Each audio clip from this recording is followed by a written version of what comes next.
আমাদের জীবনের প্রকৃত লক্ষ্য হলো আল্লাহ ও তার রসুল সাল্লাল্লাহু তাআলা আলাইহি ইসলামের সন্তুষ্টি অর্জন করা।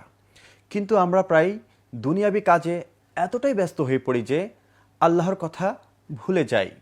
দাওয়াত ইসলামের মাদানী পরিবেশে আপনি আল্লাহর সন্তুষ্টির পথে আরও এক ধাপ এগিয়ে যেতে পারেন। আপনি জানতে পারবেন কিভাবে প্রিয় নবী রসুল আরবি সাল্লাল্লাহু তাআলা আলাইহি ইসলামের সুন্নতের অনুসরণের মাধ্যমে আল্লাহর নৈকট্য লাভ করা যায়।